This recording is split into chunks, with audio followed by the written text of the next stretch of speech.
Hi, my name is Jan Oyster, and I'm here to share a confession with you. It's this: I have a tendency to be a lazy Christian. I pray, but not as much as I should. I read my Bible almost every day. I even study it sometimes. But I do care about the people and the things that are going on in the world, and I write my congressman about it. I have to say, though, that the way I usually care about these things is to say a prayer, send $10 or $20 to somewhere, and go on with my life, thinking that I've done something. But God booted me up out of my comfort zone with these Planned Parenthood videos that have come out recently. I tried to do my usual thing with them, but God would not let me. When I saw the first video, it made me sick, watching these people nonchalantly and callously talking about baby organs and selling them. How could they do that?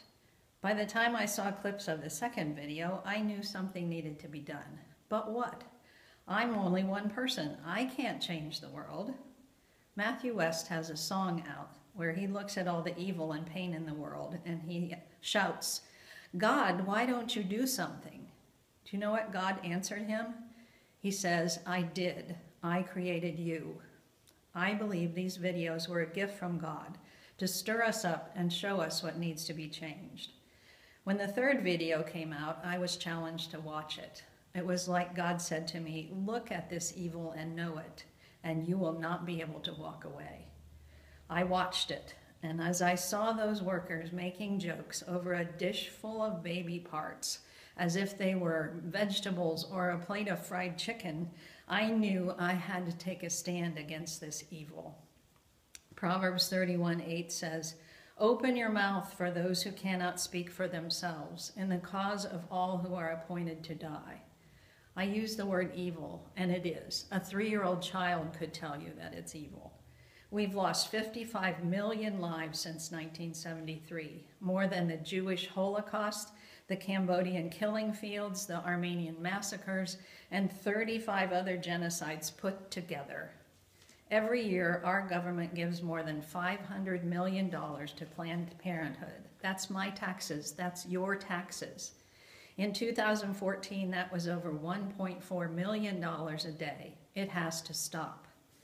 And now the government's tying foreign aid to abortion. We will give your country money if you change your stance on gay rights and abortion. What are we allowing? God says in Isaiah 5:20, "Woe to those who cause evil good and good evil, who substitute darkness for light and light for darkness."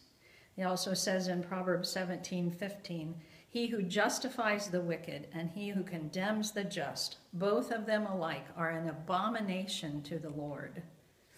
Looking to the government for answers is not going to stop this. There was a petition filed on whitehouse.gov to defund Planned Parenthood. It got 21,000 signatures in a little over a week.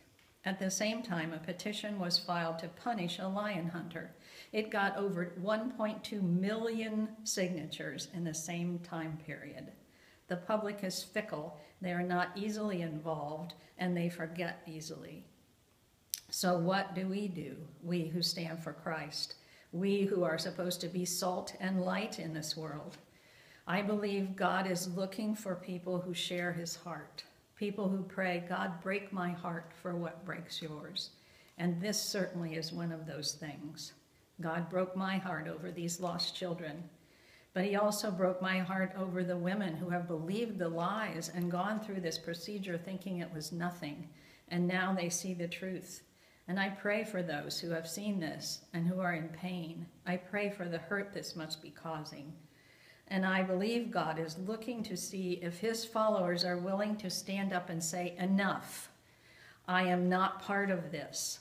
I stand against it." So what can you do? The first thing is to educate yourself. There are many organizations that can do this. Ohio Right to Life is one. The National Right to Life is one. There's a group called Live Action. It has a website, liveaction.org, that was started by a girl who became politically active against abortion when she was 15.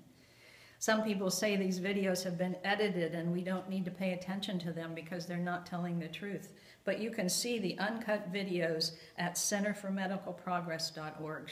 Share these things, tell people about them, get involved and get educated. The second thing you should do is make your voice heard.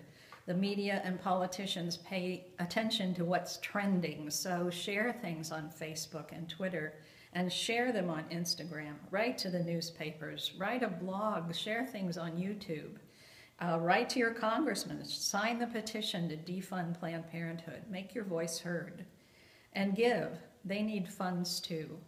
They also need workers. You need to act. So volunteer at Crisis Pregnancy Center or volunteer at one of these organizations.